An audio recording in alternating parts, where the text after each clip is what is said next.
talking about nerdy things on a nerdy ass show while you're trying to fix things. Yeah. So hopefully the audio's fine. Everybody can hear everybody fine. Hi, what's up? Guys, welcome to Final Savecast, the end of 2016 episode that we're recording in the first day of 2017. Yep. Just to kind of wrap it up, get rid of it, talk about it, and then throw it away.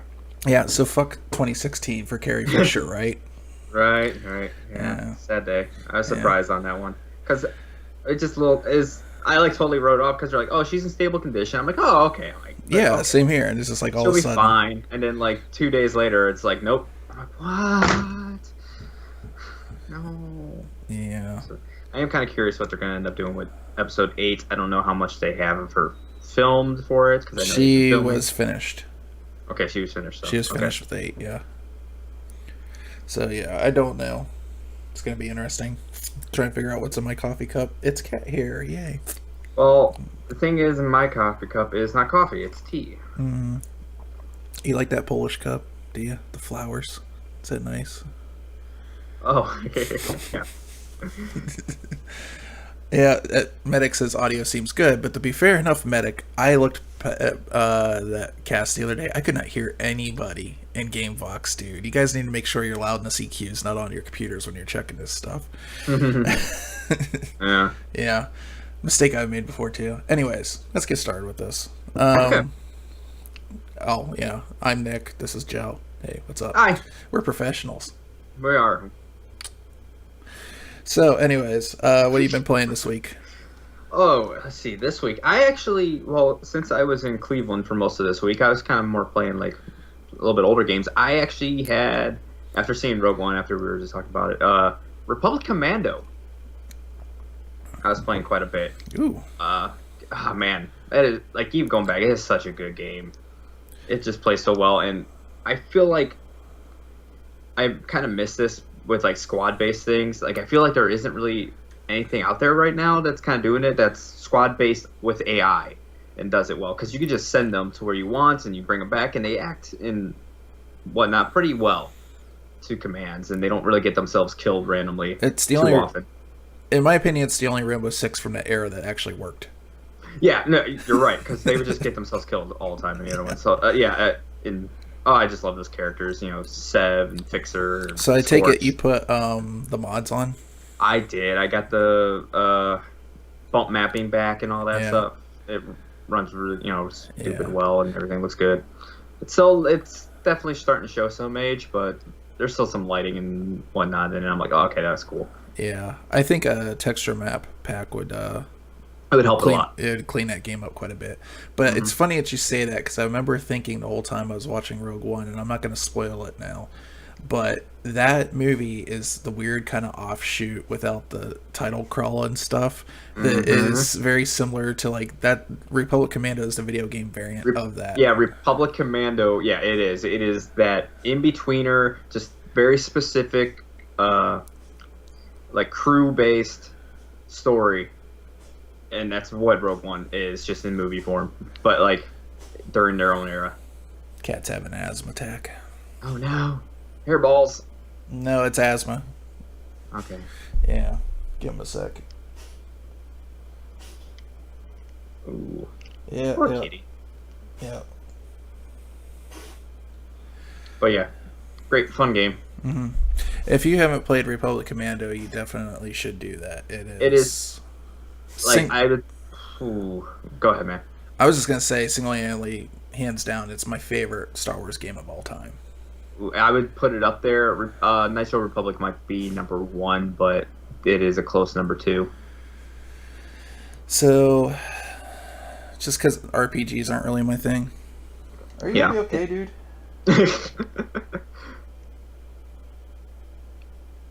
Poor kitty. But yeah, it's a fantastic game. I always recommend it to anyone. I like how all the weapons in it, at least most of them, are all based off of one weapon. They just switch out parts. Yeah, such a cool idea. The guns are modular and stuff. My favorite thing about that game, though, is the idea of the Trandoshans have regular guns like we have that aren't plasma based or anything like that. Right. I think that's cool. There's a lot of really cool moments in that. The whole drop to Geonosis is cool. Yes, it You is. know, the part where they do the space jump between ships is really cool. Oh yeah, the beginning of the Yeah, thing is, there's only technically like 3 levels in that game, but or they're 3 zones. huge. They're huge. There's so Yeah, many acts to them. yeah. That was the cool thing. Is like when you jump to the. I guess it's not a destroyer, whatever they call it. I thought it was always called a destroyer in Clone Wars. Yeah, I thought it was But just short. anyways, yeah. When you go to the other ship and you start walking around, it's like Jesus Christ, this thing is huge. This thing Hmm. is big. Like how big is a regular Star Destroyer, you know? And then you got the Right. Super Star Destroyer, and it's like. But yeah, it was a good game. It expanded on the lore Hmm. of a lot of other stuff. Yeah, it's I technically was not canon anymore, but Yeah, it should it, be though. it's basically, as Legends is says, it's canon until proven otherwise. Yeah. I think it should still be canon. Matters of fact, I would love to see a sequel to it, and I already have the name for it: Imperial Commando. Oh yeah, be great. Yeah. It so far there's nothing in it that would contradict lore, Hmm. so I don't. And my Or favorite canon, thing so. is the Easter egg in Episode 3 for Republic Commando. Actually, it would be canon because they're in it. Oh really? I actually never noticed. Yeah, the fight where Obi-Wan is going after General Grievous on the Yeah. planet. One of the guys that's jumping around like a crazy person firing the rapid fire gun. That's one of the 6-4. Oh really? I Yeah. have to check that out. Okay. Yeah, he's going around crazy and he like steps on one of them and just like fires Oh, like a that's ton of 6-4. bolts down on him. Interesting. Okay. Yeah.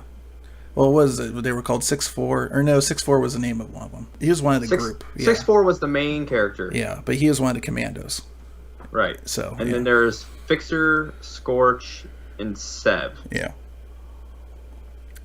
Anyways, I love that game. I could talk about Oh, that it's a great all game. day. Yeah, we can talk about that a little bit. Anything else you've been playing?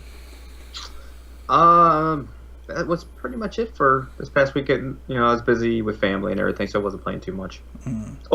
Actually, Guns of Icarus Alliance. The DLC right now is free for anybody who owns the game temporarily. It's just they're testing it, and then but it's only like $10, and it's a huge DLC for Guns of Icarus. Which Guns of Icarus is you get a crew together and you actually pilot a airship and you actually go fight. But what Alliance did is it's almost like a weird co-op campaign. Like it has the random maps and then you kind of go and you get like maybe one other ship or two to come with you, and you have these missions you have to go on. You actually face AI, and they're actually like long planned out missions that you have to do. Like you have to like infiltrate like a base or something, so you have to like park up next to it while the other two like ships are defending you or something like that. And there's like assault where you have to actually like blow up bases and everything, but it's all AI. And then there's a world map that actually has like controls like there's 4 factions you can choose from, and then depending on how well you do in your missions, it actually will change how the map outcome is. It's kind of cool. Yeah, that's cool. So if anybody owns Guns of Icarus, I definitely recommend trying it out. I already bought it. Me and a couple of my buddies, we are loving it. We'll probably play some more later, actually. So Well, let's see. What have I been playing? I've been playing a lot, actually. So my main game I've been trying to dwindle down lately. I could say Titanfall 2. I'm just not even gonna mention. I'll say Titanfall 2. You guys will know I'm still playing it like every fucking week. I'm like Right. at a 90, almost 100 hours now. right. Played some Overwatch, more Snowball Nice. Fight, Mhm. and then dwindling down on Batman. Finally beat the campaign like fully. Got all the Riddler trophies. I just checked Steam and it's like 52 hours or something to get all that crap. It's not a long game at all either, so it took quite a while to get all that. I'm really pissed that I spent that much time to get that many trophies to get another ending that didn't make any fucking sense compared to the ending that I got already I without thought it the made a little trophies. bit more sense, but I see your point. I was so pissed. Like I felt like it was like a cop out in a way. Like, Right, especially after doing, because there's what, like 100 Riddler trophies or something. yeah. To me, So- the reason I didn't like it is for 2 reasons. I don't want to get into spoilers too much because it just started working on PC properly for a lot of people. So people just Yeah, I'd might say the now. past few months, They yeah. might have just gotten it on sale or something. But there's an ending there that's kind of significant, whether you get the bad ending or the less incomplete ending or the good ending. The outcome is still pretty much the same. The only thing they're doing is giving you a little bit of extra froth on it there to maybe, like, I don't know, like cushion the blow or something, but it's like all bullshit. It's like, if you were gonna go there, just fucking go there. And second of all, I'm so sick of the Riddler shit. Like, to the T. Yeah. Like, my brother talked about, like, we were talking about when he was here, like the tank stuff. I actually liked the tank stuff. It was something new and yeah, fun. it was fun. Yeah, I would agree it was a little bit too much of it, but just being in the Batmobile and going around the city and doing like 90-degree turns like crazy and stuff, and Yeah. it's like Busting through walls and columns, and that not was caring. awesome. And some of like the extra skins, like the '89 Batmobile, that thing sounds fucking sweet. It sounds awesome. But yeah, I just, that ending just, I did not like it at all. And it's not the outcome of it, it's just that if you're going to make people go through that much extra effort, give them something. Yeah, I'll agree with you. The Riddler thing takes way too long to get the final ending, and it's so tedious. But I'm going to tell you this right now, okay? If you hate the Riddler shit and you play this game, just play it, get the ending, okay? And if you really care that much, go on YouTube and just watch the damn thing. Yeah. Because it is not worth I your would time recommend going that. around. Yeah. It is not worth your time. And then just play the DLC if you have it and call it done. Yeah. And it's like, I don't, and like, you know, that game's just like on some like weird old tropes. Like, they still have like a Game Plus. Like, who wants to play Game Plus anymore? I mean, I'm okay with it. But it's one of those things where I'm not going to do it right away. I might do it down a few months, maybe a year down the line or something like that. Know. Maybe that's for somebody. It's like a kid or somebody. That's like their one game they get for the year. Yeah, I mean, you gotta remember, for most people, that is more common that you only have a few games.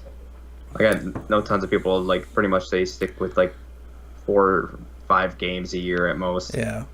But when I originally got the ending for whatever they call that, Protocol or whatever, Nightfall, when I got the original one without the Riddler trophies, like, what they should have said is, if you want the complete ending, you know, but it's not really going to pay off for you for the amount of time that you're going to put in for fucking trophies, so you might as well just watch it on YouTube. Yeah, here's a link. That's pretty much what it should have said.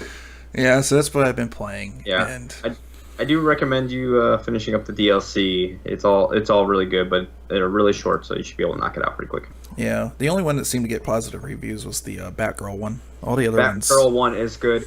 That is the longest one. Yeah, I did like the extra DLC with Ra's al Ghul. Yeah, I think that tied that up nice. I think the Mr. Freeze stuff got tied up pretty nice. So the way that they ended a lot of things was pretty good.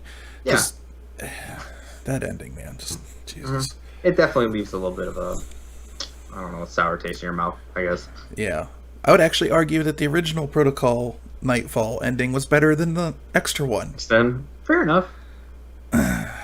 Anyways, all right. What the fuck were we gonna talk about today? 2016, I think. Yeah. So that was a year. Yeah, but there was a lot of good gaming for us, I'd say. For games, this year is one of the best years. If we're going to be honest, and just stuff I haven't even played yet, some of the games that came out this year, there's too many for me to catch up on. There's so many. This year, like, it happens every, like, what is it, third year of the consoles? Yeah, it's roughly it seems like like year, yeah. It's like third year, and it's because that was like third year was like when like Dead Space and like Mass Effect, like all these other games were coming out like last generation. I know I went EA, but there's tons of them. Yeah, I mean, think about it. There's like Mirror's Edge for Crisis. Like, it's interesting. Mirror's Edge during the third year last time, and during the third year this time. This time, yeah. Yeah, so I guess it's going to be the third year next generation for us. Yeah. But yeah, and I did play a little bit of Mirror's Edge finally, and man, do I love the style of those games. Oh, it's good. It's good. It's just so good. You know, I've heard a lot of people complain about it, and my only complaint about it so far is the side quests are a little bit repetitive and tedious. You know what? Like the main story and everything and main quest line is good. The story I always felt in the first one was serviceable. It was the gameplay, and I feel like they made a Mirror's Edge game for people that like Mirror's Edge. Is what they did. Yeah, pretty much. So, I mean, It gives you all the freedom in the world running around. It's great. All right, so we got some categories that we picked here. Mm-hmm. All right. What are we going with first? Should we go from... Let's save the best of the game year stuff for last. All right, so this year there's been some interesting tech that's come out. Graphics cards, consoles, and new technologies and like games and stuff like that. So, we have best tech and worst tech. So I'm going to ask you, worst tech of 2016. My worst or least favorite, one that pisses me off the most, was the mini NES. There's so many things about this. I know a lot of people, were really hyped about this, but the fact that one, Nintendo had no idea how much this was going to sell. Two, I still can't believe that there's this many people that want it. It's a nice little gizmo, but a lot of us who love these old consoles either still have our old consoles, or we have emulators we can play it on, or you can do what my brother did and spend $50 and build a Raspberry Pi and have all the games he wants. It's just one of those stupid little things that Nintendo, you could have had internet access, you could have made it so you could put SD cards on it, you could have done so much longer cords, even just stupid little things. That's pretty dumb. That you're pretty much going to be lifting up your NES when you play with it. They're great games. Why's your NES sitting on your crotch? Because it has to be, because this cord is a foot long. There's so many little things that Nintendo could have just tweaked, and this is Nintendo's biggest problem with anything. It's always like these little things they could have tweaked, could have made it so much better, but instead it's fallen short of what we wanted. And the price is good and everything. It's just we still can't find a goddamn thing. Nintendo's good about seeing little things here and there. They're really bad about seeing the big picture. Mm-hmm. That, as far as like those little special like Walgreen consoles and stuff go or whatnot, is from a tech side and what it does and whatnot, it's the best one out there. Like, it probably for emulation wise, like this is the crispest, cleanest emulation you can find for these games. Yeah. But from a design standpoint, it's like, why is it only 1.5 foot long cord? Right. So much they could have done with it to make it better. Yeah. Just little tweaks like that. And it's mainly in the controller. Like, you would get a longer HDMI cord if you needed to. Mm-hmm. But why is the NES... That's my biggest problem with the NES to begin with. I mean, there's a reason why when you look at people with videos of them playing the NES or whatever, they're like sitting on the floor right in front of the TV because that cord is so damn short. On the original NES? Yeah. It's like 6 foot, dude. Not from what I remember. I'll pull it out of the box and prove you wrong right now. But that cord on the new one is really short. No, that thing is tiny because I've seen people on videos go like this in front of like a regular ass webcam, and it can't stretch on both sides of the FOV right. on the webcam. So, also, best cord for a controller out of the box, original Xbox Duke. That thing was like 20 feet. It was long. I think it was like 12 and a half or something like that. Yeah, it was ridiculous. Yeah, and it wasn't braided, but you could see like the metal weaving underneath it green. It was the sexiest controller to come out on that thing. And the great thing about it had the pull apart thing, like if you did pull on it or whatever, so you wouldn't pull your console. But even so, like technically you get like extenders for it. And why would you need an extender? It's like, I want to play in the other room with the TV in the other room. Right. That thing was awesome. I loved it. Yeah, I can't disagree with you. That design on that thing was such a shortcoming. Like, it had cool ideas. Like, the fact that it had the USB for the power in was a cool idea because most TVs have a service port on them and stuff like that. Right, yeah. I mean, that's how Roku's and stuff work normally. Yeah. But, yeah, man, that thing was just... Even just a wireless controller would have done. Then again, it would up the price, but they do make wireless controllers for them. Like another company, 8BitDo has those now. Right. And the funny thing is there's more accessories out than there actually is consoles. I believe that. Yeah. So it's just like, it's funny, like all these accessory companies that want to support your console, Nintendo. But you don't even support it. Get the idea of like the demand and sales behind it, but then you don't. Mm-hmm. And then they're like, and then the thing that pissed me off about the whole thing is they're like, there's gonna be plenty for Christmas. No. Christmas came There's and like went. yeah, there was like 3 at a store. Yeah. Yeah. So, I don't know. It's gonna make me mad too because in the collector's market, this thing, if they just basically stop production now, it's gonna be one of those things that's like rare because like right now they've only sold. And here's the thing that makes me mad: they sold 360,000 in Japan as of last month, and 200,000 in the U.S. Right, which the U.S. is a lot bigger market. Yeah, so there's market saturation in Japan and not in the U.S. Mm-hmm. Oh, and have you seen the Famicom, by the way? The mini Famicom? No. That thing is even more stupid. Really? Because Why? they had to make sure the little controllers that sit on the side of the console fit. So they're even smaller. They're like this. It's like playing on it's like playing your NES games on a fucking Tic Tac. It's great. So they actually have to. Oh Jesus! Why? Like they didn't have to go that far into making it miniature. I don't know. It's just Nintendo does a lot of dumb things. This is why I'm worried about the Switch. Oh, we're all worried about the Switch. Did we talk about the clocks last thing? I think we did. Yeah. Yeah. But the more and more I'm thinking about it, like there's been some info that came out this week, and I didn't really want to get into news, but since we're on the subject of Nintendo just kind of fouling shit up anyways. It sounds like the only one's going to come out is going to be 32 gigs. And I don't think the games are going to be much bigger than like maybe 8, 12, 10 gigs a pop or something like that. But to me, it's sounding like here's your Nintendo Switch. It's portable. Okay, now you got this cartridge slot goes in this little thing. And the more I'm thinking about it, I'm not liking it. It's on top of the dock. I got to do this thing and do this to put the game in and all this. And then on top of that, now it's going to be like the Game Boy. Well, if the battery's only going to be 3 hours long, I need like one of those USB packs and stuff. I might as well have a belt buckle on it like the Game Boy back in the day and carry all my cartridges and shit in this pack. And it's just like... I think the lesson learned from mobile games is that people just want to have everything in one place. Why the hell has there been any talk about expansion slots or anything? There might be an SD up to 128. Okay, I definitely help, but yeah, but it's just. I still like the idea that we had. I doubt they're going to do this where the dock actually had like an extra like hard drives on it or whatever, and you can like move stuff over. That would be fantastic. Yeah. Because if it was that case, then you wouldn't worry about whatever you're playing. You just throw it on the 32 gigs and go. But yeah, rumors right now is, and the more and more I'm thinking about, they're like showing off like like possible virtual reality.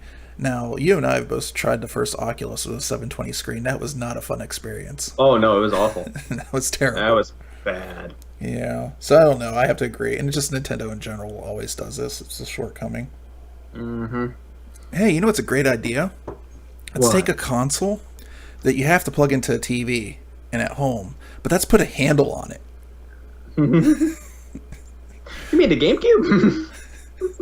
I mean, if you broke it, you could hollow it out and make it a lunchbox, but other than that, it's like... That's true.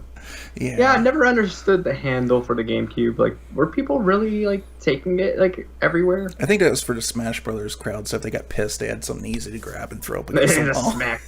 I mean, I think it was a brick, so... really nailed someone upside the head. All right. Anyways, what is your worst tech for this year? The What pisses you off? PlayStation 4 Pro. Why does it piss you off? And I'm going to debate you a little bit, but So, I definitely can see where you're going. I understand that this thing, it's the way that they designed it. When you run a game on it, it's very much locked to the clock and everything of it and whatnot. So naturally, if they're going to do another one, which I don't understand this, like, okay, first of all, you're designing something on x86, and you design it in a way that's not easily forward or backwards compatible with anything. Right, What the makes no fuck sense. is wrong with you?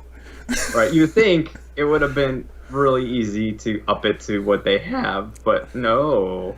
Unlike a PC where the renderer is actually tied to the system clock or something like that, and they just go over and when you put stuff on a faster processor and whatnot, it just works. But no, because of the way they had to design, Cerny had to design this thing, because apparently his brain still works in the Marble Madness days or something.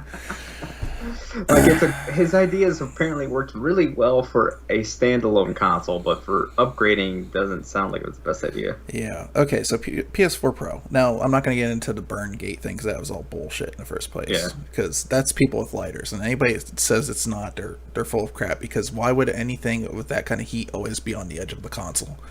Anyways, My problem with it is what it does is it basically downclocks the CPUs, which we now know why those CPUs, the Jaguar cores, are still in there because they could not support anything else. So the CPU cores are downclocked, and effectively half of the new GPU is just shut off.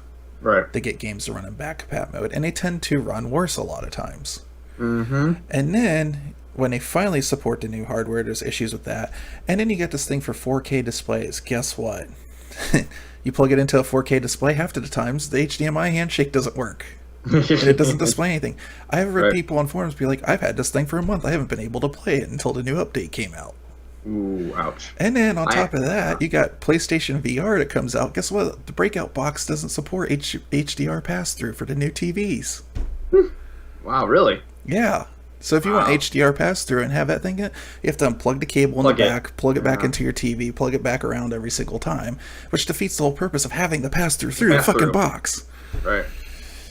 Oh, man, that is awful. Like, I was thinking of debating you, and my only thing is, like, when it works, and I think, hopefully, once they patch a lot of this stuff through, it's going to be fantastic. I think it's going to be good. But right now, as it sits, it has tons of problems. I know, like, there's games that say just go and play it on standard mode. Don't even update it. I can't remember which game it was. But, like, don't even run it on what they call for their pro version of the game. Like, just run it on the standard, and it runs better, at least for right now. Like, it's been kind of a shit show. It's been so janky that if I'm seriously interested in getting a PS4, I do not think I would get a Pro. Yeah, I'm kind of teetering on that. Especially, I mean, a regular PS4 is not that expensive anymore. So, because like my point of view is, if I'm going to get a Pro, I might as well upgrade a TV. If I'm going to upgrade a TV, I want to know that it's going to work. Right. And that's a problem. Well, I mean, even so, HDR, at least HDR, to work on the regular one too. So. Yeah, kind of, sorta. It's a different HDR. Did you know there's different HDRs? No. And the standard hasn't been locked down yet? Yeah, so hey, some TVs support only 10-bit HDR. Oh. With 444 or 422 and whatnot. This is why it's such a mess. Right. I mean, this is why I always tell people with, like, new technologies that come out, it's like, give it some time to breathe before you jump into it, because there's always problems. It's like even with like when HD first came out, I mean, there's 1080i's and there's 720p's, and like most stuff still didn't really support it, and like all this other stuff. And this even more, there's more standards. At least they kind of standardized that stuff a little bit. This is even rougher. Yeah, this all this should have been worked out before the console came out. Mm-hmm. Like, at the very least, they should have said, hey, we got problems with HDR handshake and HDMI, just in general on certain TVs. Here's a list of brands at work that we've actually tested, and all of our TVs from here on out will support this stuff. But they didn't even bother doing that, being a TV manufacturer. They just released, it seemed like they released this thing, and didn't even bother to see what displays it did or didn't work on. It's like... Yeah, that is funny, because, they make TVs as well. It's just... And then on top of that, it doesn't have a 4K Blu-ray player. Yeah, I found that very odd that didn't. But yet the S for the Xbox does. Yeah. And there's another reason why I would pick up an S. Right. That's just the whole thing was a mess. Yeah, I know. I really wish they would have done it the way that Xbox is doing it, but we'll get into that a little bit later. Yeah. All right. So that was my worst pick for technology. Anyways, you wanted to counter argue? You know what? I really can't. It's bad. It's bad. Like my only thing is a lot of this stuff I think can be patched down the road. It's just right now it's bad. I think once they get that all in, hopefully it should be a great experience. At the core of what this console is a more powerful console that should upgrade your games and yet not hold you back. But it's a work in progress. That's my best argument I can for it. I would get one if they make a McDonald's version that looks like a hamburger. Isn't that what they already did? Oh, okay, yeah. But there's a reason why they're not like super promoting the Pro yet either, if you haven't noticed. So yeah, but it's kind of experimental. It's been selling really well. I'll give them that. But I don't know. I'd get a Slim right now. I mean, I do know a couple people that have a Pro. I know our buddy Steve, who's been on here, has one. He seems to be enjoying it, but he never had another PS4. So, Yeah. but the only things he's played is Final Fantasy and Gravity Rush, I think. And I know Final Fantasy actually is one of the games that does run better on the Pro. And Gravity Rush is essentially a Vita game upscaled, Yeah. so the GPU So it should run issue fine, yeah. wouldn't be an issue for it. All right. Well, that was my worst. Let's get on to the best. Should All right, I go want me to first, go? or you go first? You know what? We can segue into yours because we kind of talked about it, didn't we? Yeah. So Okay. this year, from a tech standpoint, now don't hate me. I'm still not a huge fan of the consoles. I can get into this for hours. But what Xbox is doing and the way their hardware is getting interesting because it works Yes. on the DirectX renderer. And we've already seen with the S. The S is not like huge leaps and bounds powerful. It's like maybe a few percent, but it's taking advantage of that few percent. So what we're seeing is just like a PC. You throw more hardware at it, it's going to get better the way it should. So this year with their new boss, Phil Spencer, and having been on that other end, seeing the way corporate works, and stuff like that, I understand that there's certain things that people probably don't want to say. They're in those positions and don't want to do, and I get that. Like I'm pretty sure with him, like the Windows Store was not his idea of what he wanted to do. Probably not. But keep that in mind when I say those, like, and take it with a grain of salt. I think the direction that Xbox is going is in a much better direction on PC than it's ever been. Yeah, I agree. Some of the experiences I've had, regardless of the Windows Store, those games work really well for the most part now. There's a few outliers, like I think Quantum Break is still effectively broken, and Tomb Raider's got some issues. Right. But Killer Instinct, Forza, those ran really, really well. Oh, Gears of War.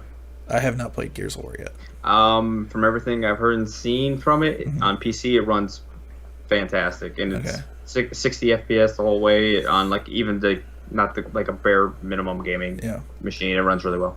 So the other thing I like about this is it seems like people that aren't directly Microsoft in-house have the option after a certain period of time of putting their games on Steam, like it happened with Quantum Break.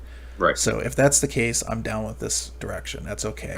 If I can get the game on Steam, I'd rather just get it on Steam and wait 9 times out of 10. If that means that there's a few Microsoft games I have to get on the store, I'm okay with that too. Yeah, it's not a horrible store. It's just one of those things we'd rather have everything just condensed to one place. But it's not a horrible store. It works well, and also yes, the technology, as you were saying with the S or whatever, it gives me some hope for the Scorpio. Of what they're going to be able to do with that, and for even people who own an Xbox or whatever and they want to upgrade to that, how much better their stuff is. I almost guarantee they're going to like want to go back and play some of their old games again, and they're going to be like, "Wow, okay, it runs a lot better." So, having said that, one of the things that they did this year, finally, thank you, that pissed me off with this thing right here, the Xbox controller, was the proprietary wireless and the stupidly overpriced dongle. If you got the $150 Elite, it didn't even come with the dongle. What the fuck? Yeah. And like the Elite is not, like, people compare it to the Steam controller because of the customized build. Oh, it can change sticks. That is not the same thing. Sorry. Yeah. But if you want a controller now, and most people can usually get Bluetooth relatively cheap. Like I've seen Bluetooth adapters go for like $5. Yeah, I've seen them really cheap. This thing supports Bluetooth now, and it does it really easily. Now, Oh, it just syncs. Yeah, you just go to settings and like you just pretty much hit like 2 buttons and boom, done. yes, there's some loops you have to go through. You have to be on the anniversary update, of course. Yeah. You might have to update this thing, which, from my understanding, there wasn't originally a way to update it. They added an app called Xbox Accessories, and you go in here and you update this now. And it even works on the Steam Link, sans after the beta because this is so new. So you have to go through the beta software on the Steam Link. But it's, after doing all that, this has been absolutely flawless. The Rumble works through Bluetooth even. You don't get some of the extra things like the audio playback through the headphone jack on it and stuff like that. Right, but I mean, if you just hook up wired, you're good to go. Yeah, exactly. It's stupid awesome. I love it. Oh, it's a great piece of hardware. Or controller, great controller. I love it. I love the feel. I love the Bluetooth. I can just press the button, turns on. I can just go. It works on everything. Yeah. And also, can we talk about how it plays with Forza? Yeah. Yeah, so that's interesting. Hmm. So I was telling Joe when I was playing Forza 6 on this thing. Back in the day, Miyamoto said that that weird Trident controller they made for the N64 with the Hmm. analog stick in the middle was specifically for Super Mario 64 and screw everything else. They had to work with that controller. What they did here is they made like the old Xbox controller, but in a weird way, they added features to it that felt like it's almost specifically for Forza 6 or just Forza in Right. general. Um, yeah, I mean, it was a cool experience. It was kind of dumb that I had to plug it into USB to get it to work, Yeah. but Does basically, that work with the wireless dongle though? yes. Yeah, that's what I thought. So it's just not Um, Bluetooth. so I read up on it. So this works on X input normally on Right. PC. There's a new package or standard that they're using for Xbox, and that only works through the Windows Store apps right now. Hmm. Um, Spencer hasn't said anything specifically, but he's also said he's not opposed to working on that in a future update in Windows to get it to work with everything else.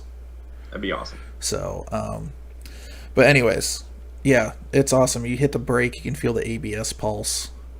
You can feel when wheel spin and the gas. It gives you all the information you need. I would not need personally for me and how much I play games. I would not need a wheel No, with this it now. gives you, yeah, it gives you a Yeah. great feeling with like what the car is doing. Yeah, they found I heard that it works with Tomb Raider as well for the Xbox app, even though we said it does have a little bit of problems, but it does. the controller does work out. I think like it gives you like a little bit like the tension, like the drawstring and everything like that. Yeah, but yeah, very very cool.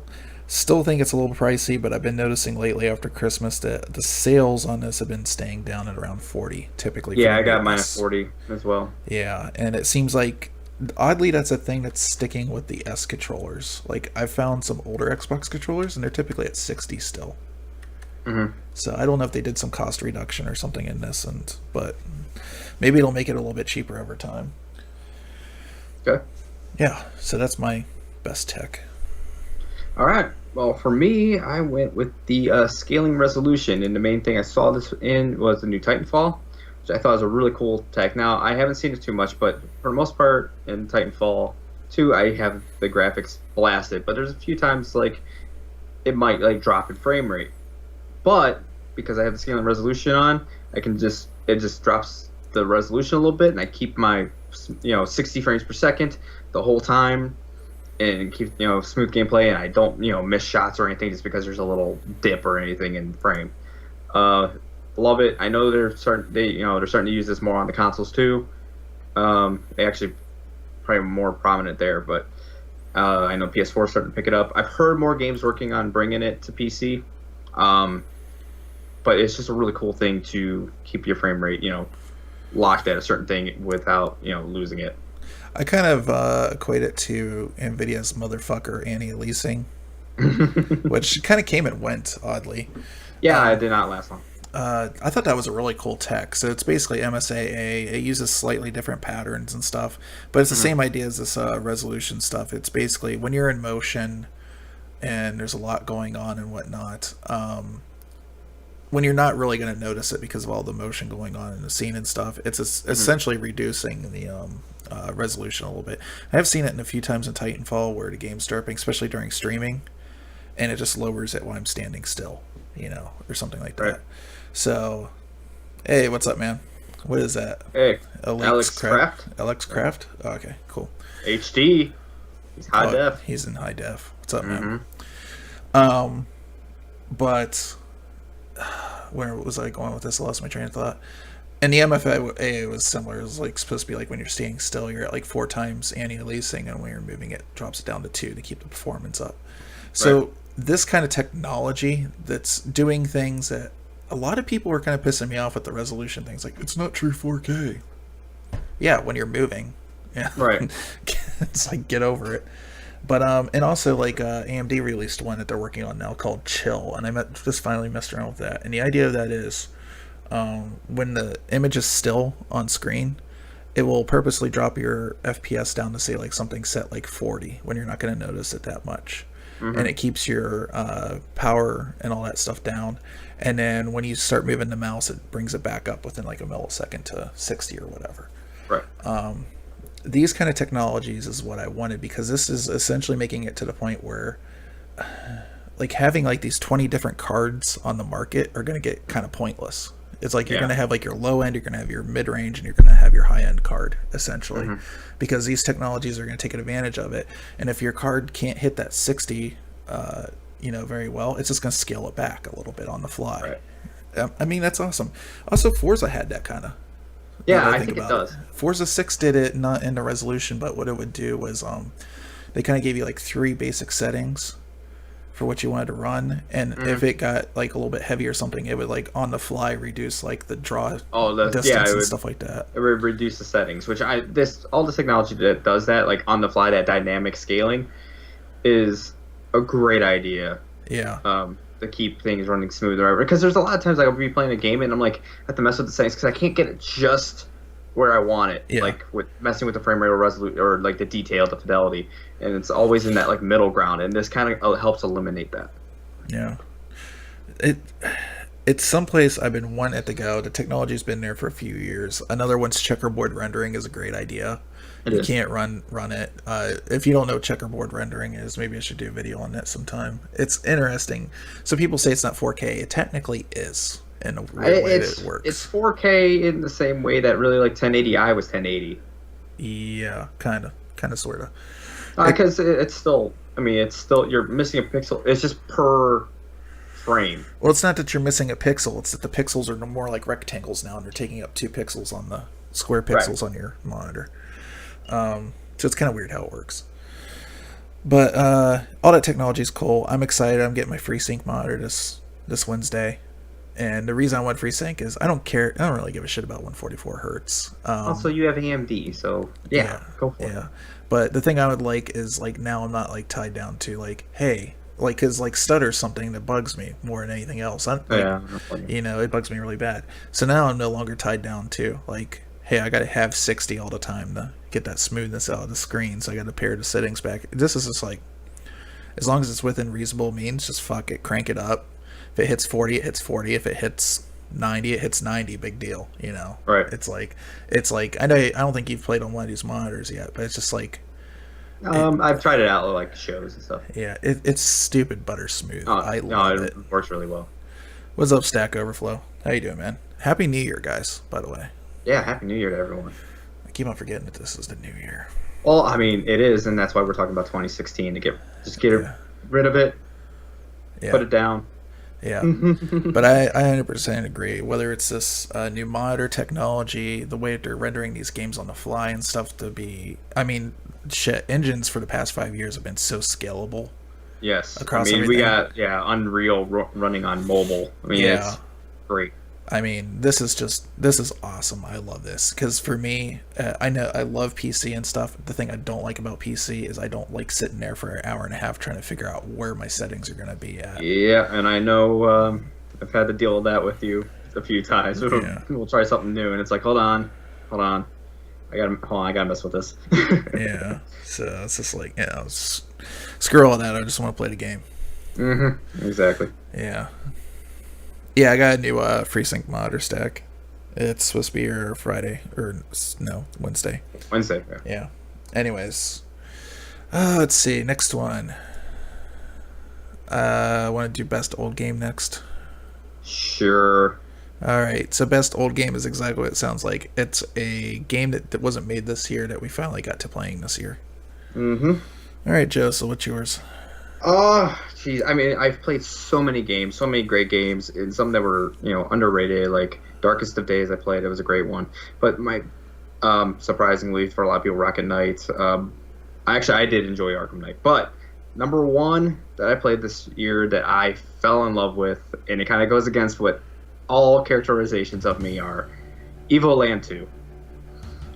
I absolutely adored this game and what it was able to do. It took what Evoland was able to do with the going through like the generations of video games, kind of going through the history. And I'm a history buff, so it probably helps with this. But it goes through the history of video game, like graphics and technologies and like even gameplay mechanics. And it took that idea and made it into a real full-fledged RPG game that took like 20, 30 hours to beat, and had, you know, actually create a story with this traveling through. You actually travel through time, and you go back and forth, and like further back in time. Of course, it's like it'll go all the way back to like Game Boy graphics and mechanics and like the feel of it. I mean, it looks a little bit better and crisper or whatever with the way they're rendering it. But and then when you go into the future, it actually is like, I would say early like PS2 like Dark Cloud style graphics. And it's just that idea is so cool, and also all that nostalgia and everything he built up into this game. Like one of my biggest problems with indie games, I feel like all they do is just rip off other games and they make their own version of it. But I think Evoland took that idea that, you know, let's take things from our past that we love and make it into a game, but they took it and made their own original idea of going through history and changing it up. I mean, there's a part where it all of a sudden goes into like strategy RPG style turn-based, where I felt like I was playing Shining Force again for a level. Like, it just, I fell in love with all of it, and I love the characters. They did a great job with dialogue and everything in the world. And I can't recommend it more to anybody who loves like old school, like 8-bit like RPGs and even like some action games, because it has a little bit like that Zelda top-down action feel. There's even some that are like bullet hell scenes and stuff. It's all over the place. I love it. A gamer who loves gaming, this is a testament to you. This is a prize to you. Nice. So go back. I saw you play a little bit of both, actually. The first one was you start off in an old aesthetic, and it would evolve the game as you went along. But this one is like, it's time travel, so it could be anywhere. Yeah. It's time travel. It's about like this world that you're in or whatever. There's this thing that happens, or some like cataclysmic event or whatever, and it like sends you through time, and then eventually you can kind of control it. So you're trying to fix everything that happened and correct everything that happened to this, that stopped this cataclysmic event. It's really cool. That's cool. So I watched you play a little bit of it when you were back streaming, because, you know, everybody gets back from TwitchCon. They're like, I want to stream to the world now, and then that shit wears off. Yeah. But I think you were like in almost like a GameCube, PS2 era or something. And that's what I'm saying. Yeah, like early. Yeah. Like the 3D part feels like that early PS2 generation. It was style. Like, it was interesting, some of the things that they were introducing that you just don't think about. You know, it's like the part I was watching you play, they had that like the weird world warp kind of thing. Oh, like the Animal Crossing style. Yeah. It looked very similar to that, and I was like, oh, okay, this game's pretty cool. I need to go play it. I need to go play the first one. But yeah, I would definitely recommend play the first one. It is a really fun, silly game. It'll take you maybe 5-8 hours at most. Yeah, it's not very long. I think I did in like 2 sittings. Yeah. But this one is definitely a haul. But it's so much fun. There's so much story, especially any like Final Fantasy fans or Zelda fans. There's a lot for you there. But it's all over the place. It's for anybody who loves video games and has been in it for a long time. All right, cool, man. Good recommendation. Mm-hmm. All right, for me, I'm gonna sound like Tim the Toll Man Taylor here for a second, but you know, I wasn't a big fan of the new Mad Max. It wasn't bad. Mm-hmm. It droned on in some weird places, but I've always liked Mad Max just because of its simplicity. Sometimes you just want to sit down and watch a dumb, stupid movie. It's just like a lot of violence and gore and tits or whatever, and just get your kicks. And Avalanche Studios understands that in Mad Max, the video game. It's like, when I want to sit down, it's a little bit surprising. When I want to sit down and not think a whole lot about like the story or anything, I don't give a fuck about the story in that game. Like, all I care about is I'm in this like really rad looking car with spikes on it. It's got this nice sound. It's like raw. It's like, I mean, like the fuel dripping out of the tailpipe is on fire. Okay, like, and the fact that like they got the car combat down in that game. Like, there's a harpoon in that game where you could literally yank somebody's tire off and watch them go like this, because, you know, like the Mad Max aesthetic, like a lot of times like things are bolted together and stuff. You'll be in your car, somebody's trying to like ram into you, You dodge them, they go this way, and you just pull your shotgun out and shoot the gas tank and watch the car blow up. The fire in this thing looks freaking awesome. It is the best fire tech I've seen in any video game yet. It is stupendously good. And then like little touches that they added, like the part in the area you're in the game used to be the ocean bottom, so there's like dried up corals and stuff like on the landscape and all this. They admittedly stole some of the combat mechanics from Batman, but they're good mechanics. Yeah, you know what? I'm fine with that because it seems to be a thing with WB games right now. Like even Shadow of Mordor kind of took some of the like combat and stuff from Batman. Yeah. You know what? I'm fine with it because it's such a good mechanic. Yeah. There's such good mechanics that like there's that 3D brawling has never been better. Yeah. It is so good, and the thing I like about it is it translates really well whether you're on a controller or you're on a PC. Mouse and keyboard. Like I actually prefer mouse and keyboard for those games because of the way it controls. I don't know. There's just so many buttons you have to press at one time. Like I just feel like it just clicks for me. I don't know. Yeah, it works so well. Like don't expect any destruction or anything like that. You're just in a wasteland. You're collecting scout. You know, it's pretty mindless of a game. You're just collecting scavenging stuff. Building up your car or going on like these old dumb missions and stuff, and the story is just like like a Mad Max movie. There's not a whole lot of meat to it or anything like that. But sometimes I just want to sit down and relax with the game and chill out. It's like if you're pissed off from like your day or something, it's like the perfect game to get into. It's like I'm gonna get in here and just fuck this shit up out of some people. It's pretty awesome. It's like I remember one time like I was playing. I think I was streaming, and there's these like stragglers going across the desert. And so like these stragglers are like thirsty. They've had no water, and you can just go up and like give them like some water and be nice. I'm just like, nope, fuck it. I got this ramp on the thing. I'll put them out of their misery. I just go blaring like through like these like 5 or 10 people all through the desert. It's like because I had a bad day, but it is an awesome just gameplay mechanics alone, it stands up. It's really well. The sound design's really good. The car combat's really good. It is everything a Mad Max game needed to be. And on top of that, it's open world, which I just love. Even though, admittedly, there's not much to the open world. I mean, it's wasteland, but it's good. And then if you really do care about the story, they do a good job of like, there's like little photographs you pick up, and you can flip them around, and it'll like basically give you little snippets of like the progression of like the apocalypse and how things went down and whatnot. So it's kind of neat. I found like one photo, and it's like this guy like standing here like this, and there's just like a big lake or something. And the thing I didn't know about the history of Mad Max is like for 3 months, like after the big thaw, like all the water, there's more water and we could see it, and then after 3 months it was just all gone. Didn't know that. It's just like little tidbits that you pick up. So yeah, kind of, I would have said Batman, but geez, man, that the Riddler stuff and that ending afterwards, slog. That ruined the game for me. Like, if I could tell everybody it's playing Batman, just play the normal game, go watch the ending on YouTube. Don't even worry about the Riddler shit. You'll be fine. Then that would make it. But the fact that it's there, I cannot clearly give that my game of the year or old game of the year. It's no. Mad Max won. I think we did both choose games that came out just last year, though. Yeah, Mad Max did just come out last year. And the nice thing about Mad Max, if you're on Linux, for those people, we're going to bring those that back people. Now. Those people. It's on Linux, and it apparently works really well. Nice. Yeah. Yeah. All right. So let's see. Should we do... So me and Joe picked games... So we're going to do a weird one because I'm primarily a multiplayer guy. Joe's mostly a single player guy. We're going to switch this up. Joe, what's your best multiplayer game from this year? Best multiplayer game of this year? I'm going to have to give it the Titanfall 2. I've been, it took a little bit to get into.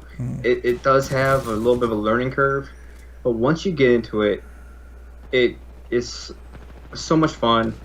All the upgrades, and there's all the skins, and there's a lot of guns, and you play around with all the different Titans, and from what they're promising with new maps and everything, they're really quick on getting Angel City in there. So far, I'm digging it 100%. I haven't played the single player at all for it, but it's fast. Love all the wall running. The sniper, I love how far like some of the maps are, and you can actually see the drop You have to take that into calculation for your sniping and everything, because that's one of my favorite things to do.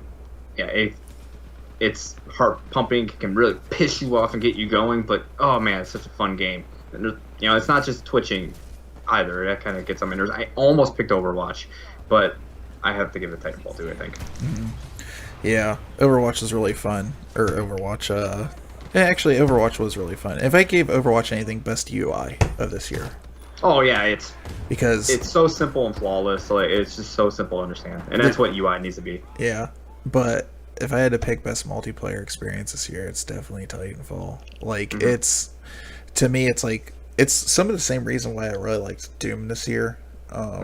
Doom's going back to like an almost older formula. In a weird way, a lot of people are comparing this to Call of Duty, and I definitely see it. It definitely has touches of Call of Duty there. But it's from the guys, it feels like a natural evolution of like the Quake Arena or something like that.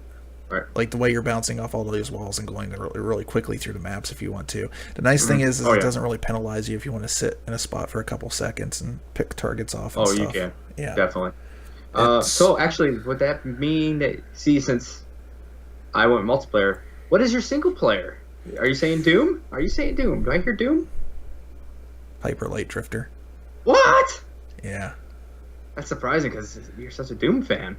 Explain to me. I love Doom. Doom's good. Doom does everything perfectly. Don't get me wrong. And if you have Doom, you should I like Hyper Light Drifter. And maybe it's the old fogey in me, I like the hyper pixel detail in a game. It is absolutely beautiful art style. I like the way that the storytelling is just done kind of like, in pictures and stuff. They don't really give you any, there's no spoken dialogue or anything. It's very old school. Yeah. Oops, I forgot to turn Twitch alerts off. Thanks for the follow, whoever that was. I'll check that in a little bit. But where was I with this? And Drifter. The Disaster Piece music.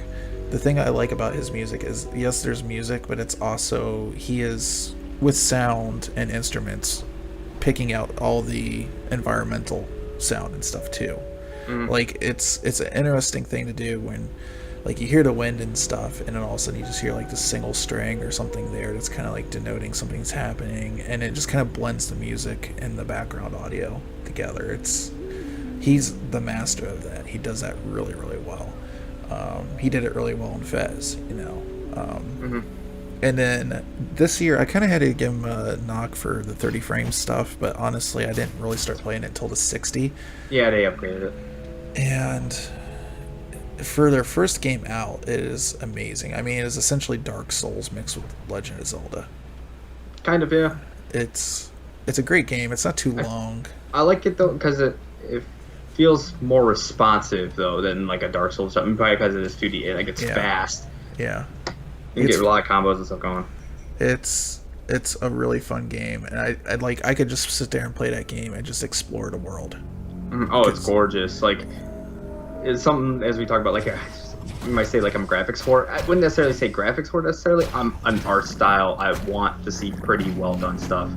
And sometimes that is the really high end graphics, like a Deus Ex or Far Cry or something. But when I see art style that is done really cool, like a Hyper Light Drifter, and I mean, even so, like, there's like the rain effect, and there are like the flashes of light and everything, like some of the stuff that they do in it, and the colors is such a beautiful game. Yeah, man, that was such a cool experience this year. I love it. But yeah, anyways, Hyper Light Drifter, best single player game for me. All right, this last one, best game of the year. This is specifically game of 2016. Yes, game that came out this year that you love the most. Titanfall 2. All right. I mean, you kind of started a little bit on it. Explain a little bit more. So, first of all, the thing I love about it is I was not expecting much from the single player. Titanfall 2 is a game very much built off of just the multiplayer experience. Man, they knocked, like, I don't think the story is the best, but to be fair, I don't think there was any real games came out this year where the story was the absolute best in anything. Like, what I played at Doom, like, Doom was fun from a gameplay experience. There's not much story. There wasn't a story. It was like, I'm basically angry. It was basically like the first-person version of Kratos. which is fine when you're ripping things apart. Yeah. But there was a little bit more substance here. I felt like the whole buddy aspect with BT was really cool. I love whoever played BT. Like some of the lines and stuff was really great. Like the whole part where he's like, "I'm gonna throw you. I might fuck up and you might die. Sorry." It's like, I thought that was pretty cool. None of these remains match the genetic profile of Major Anderson. He may still be alive. I recommend you check the main lobby of reception. I would accompany you, but unfortunately my chassis will not fit through the door. Oh, lucky you. I detect sarcasm. And then the thing is the different mechanics. Like, it was really cool. It kind of reminded me of like the way Nintendo does like a Super Mario Brothers game. Like, like Super Mario Brothers Galaxy. It's like you go to like one level, there's a new mechanic. There's another level, there's another mechanic. They almost kind of did that with the first-person stuff in this game. It's like one level is like some shooting, platformer stuff, some shooting, time travel stuff, some shooting. Now you got a hack tool. You got to hack to certain things to get the platforms to work. It was really, really interestingly crafted. Actually, the guy who did the voice of BT is Glenn Steinbaum, who is actually fairly new. He's only been voice acting for the past couple of years. So this is one of his first like bigger roles, which good on him. Yeah. And the thing I think that it also did really well is it reminded me, and kind of ironic because it's the same guys, reminded me of like the old Call of Duty games, like first Modern Warfare, second Modern Warfare, where the mechanics and stuff, like that's the problem I have with like a lot of new Call of Duty stuff, but the mechanics that you learn in the single player translate over to the multiplayer very, very well.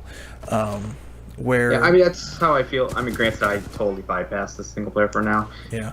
But that is something I always feel like with these type of games, like that is the way it should be. Single player should help you get used to everything and get you into multiplayer when you're done with it and you're like, I want to play more. Yeah. And then the other things about it is, regardless of that, because I don't think Call of Duty's done a good job of that recently in the past couple of years. Well, because it's definitely when Zampella and West were in charge of Call of Duty, you can definitely tell the single player was probably more priority. Yeah. And then somewhere along the lines, and it might have been after they left, like that switched. Yeah. Even though they have some good single players here and there, but yeah. But I think for what they did, and a lot of people give it a hard time because people were blowing through it like in 5 hours or something like that. I think honestly for this type of game, I still feel is more primarily a multiplayer game. That's the perfect length of a campaign has to be in a game like this. And it gave me everything I needed. I felt like if they would have went any longer, it would have drawn it out a little bit much, and that would have been what I've been complaining about. That is another one like weird. I feel there's a lot of single player games out there that just feel like they drag on just a little bit too long. Yeah. I remember Alien Isolation feeling that way a little bit too. Oh yeah, by quite a bit. I remember Shadow Warrior, the new Shadow Warrior, definitely feeling that way towards the last hour and a half. So very well put together multiplayer. Second thing, or very well put together single player, very well put together multiplayer. Everything on the multiplayer is an improvement over the last game. Yeah, everything is a lot better. Especially they took our. I'm sure they were listening to everybody because a lot of people were saying that, like the Smart Pistol, just having it as an amp, like a card, not card. What do they call it in the new one? Booster pack now. A booster pack, yeah. It's just a booster that you get every once in a while, and that is the best way to have a Smart Pistol. A Smart Pistol is a great idea for a gameplay mechanic. The problem is when you just have it freely to use, it's really OP. So this is the best way to do it. I thought it was a good idea.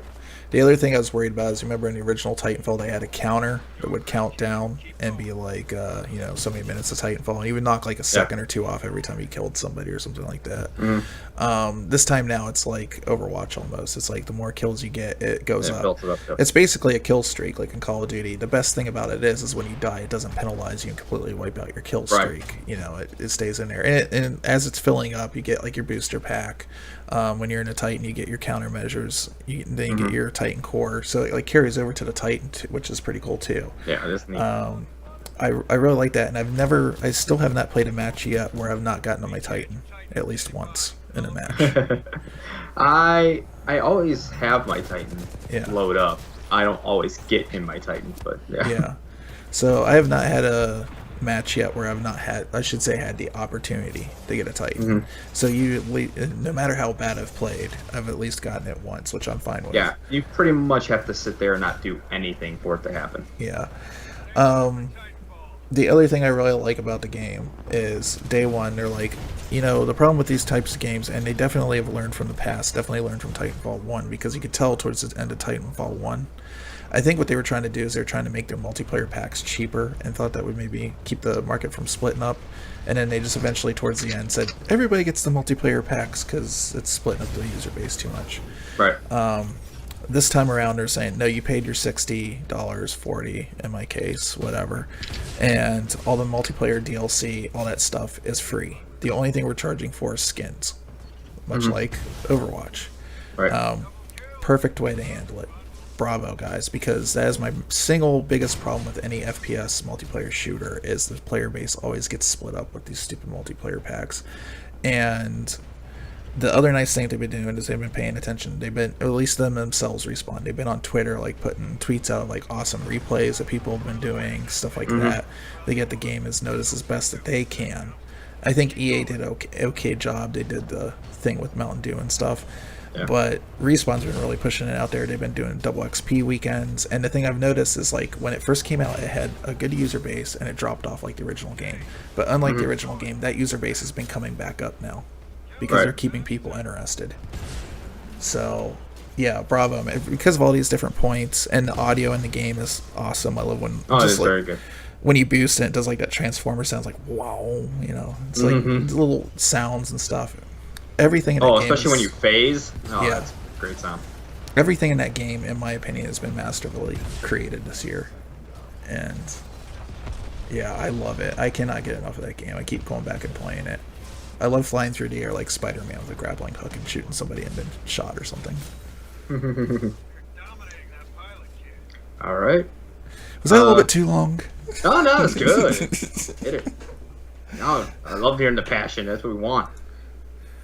So, for mine, I'm really bad about playing games that are coming out this year, and I definitely didn't want to play, pick Titanfall 2. I was really close to picking Mirror's Edge, but I'm technically not done with it yet. Yeah.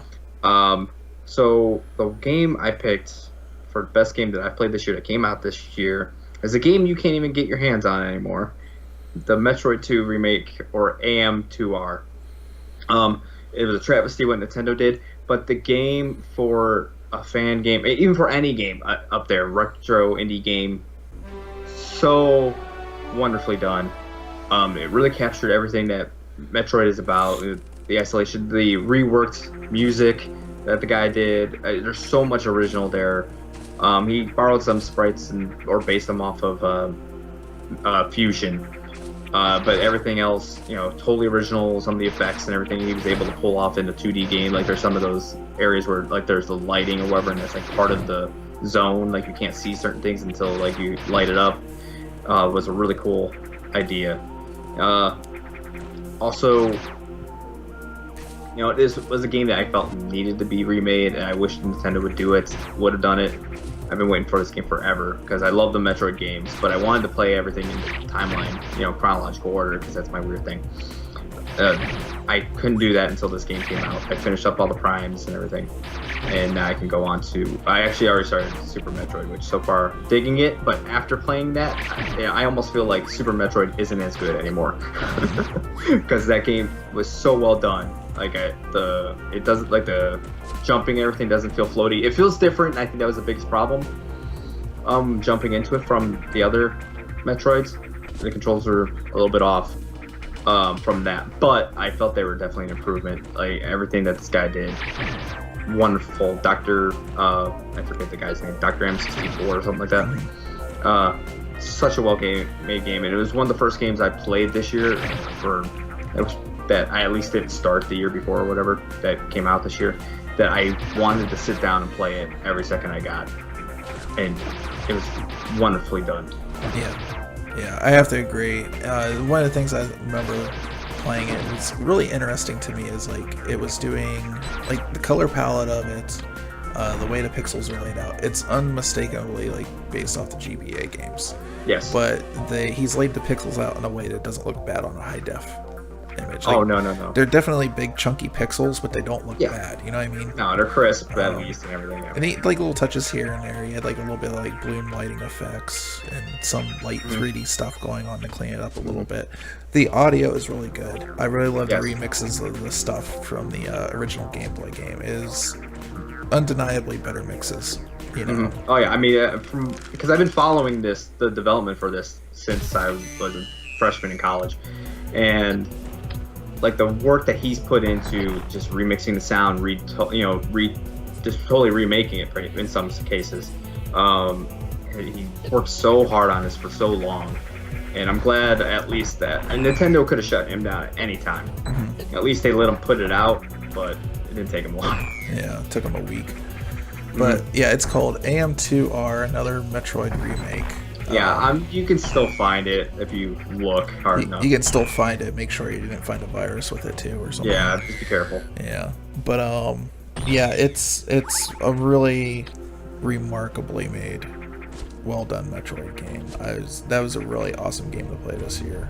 And it's just like, yeah, I 100% agree with you. Metroid 2 on the GBA is a disaster. The sprite is way too big for that character. There's not enough room on either side of the screen to see where anything's coming from. Anybody that finishes that game just likes to cut themselves or something, as far as what I'm convinced of. This is something that had to come out, and this is what I think, instead of Other M, this is what they should have focused on. Yeah, I agree. It's the thing is like being in love with the Metroid franchise is one reason I really like the Metroid franchise, because it's one of the.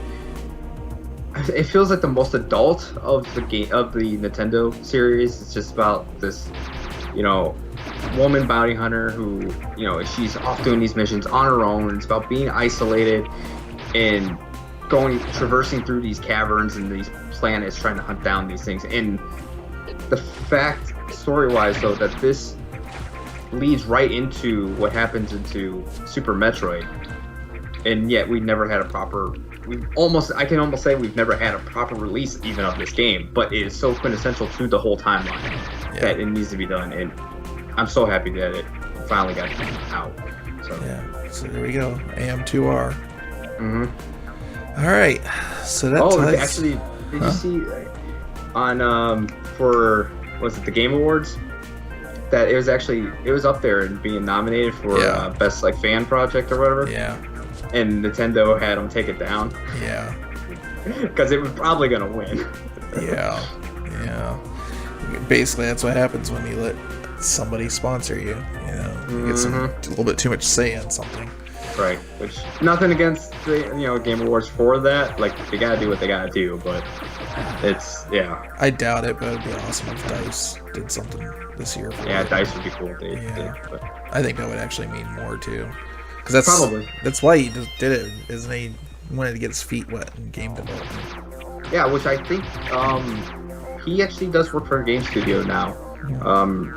About 2/3 of the way into making it, I think he did end up getting hired. Yeah, so that's cool.